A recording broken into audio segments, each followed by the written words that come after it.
Écrivain, poète, dramaturge et homme politique, Bernard Dadier est considéré comme le père de la littérature ivoirienne. Sa plume a accompagné la lutte pour l'indépendance et porté haut les voix africaines dans le monde.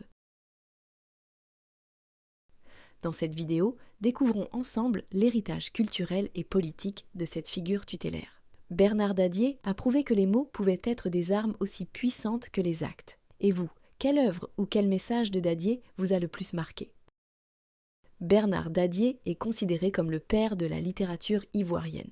Écrivain, poète, dramaturge, conteur et homme politique, il a traversé le XXe siècle en portant haut la voix de l'Afrique. Ses textes dénoncent le colonialisme, exaltent la fierté africaine et accompagnent la quête d'indépendance. Son œuvre, aussi riche que variée, continue d'inspirer des générations. Né en 1916 à Assigny, dans une famille engagée, Bernard Dadier grandit dans un contexte marqué par la domination coloniale. Fils d'un compagnon de Félix Houphouët-Boigny, il est formé à l'école normale William Ponty de Gorée, véritable pépinière de l'élite intellectuelle africaine. Il commence sa carrière à Dakar, à l'Institut fondamental d'Afrique noire, avant de revenir en Côte d'Ivoire en 1947.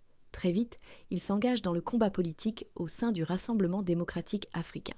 En 1949, son militantisme lui vaut d'être emprisonné 16 mois. De cette expérience naît l'un de ses ouvrages les plus marquants, Carnet de prison, témoignage poignant de la répression coloniale. Après l'indépendance, Dadier met son expérience au service de son pays. Chef de cabinet du ministre de l'Éducation nationale, directeur des affaires culturelles, inspecteur général des arts et lettres. Il devient finalement ministre de la Culture et de l'Information de 1977 à 1986. Son action contribue à façonner les politiques culturelles ivoiriennes et à valoriser le patrimoine africain. Si Bernard Dadier est reconnu comme homme politique, c'est surtout par sa plume qu'il a marqué l'histoire. Son œuvre couvre le conte, la poésie, le théâtre et le roman. Il publie Le Pagne Noir en 1955, une collection de contes qui réinvente la tradition orale africaine.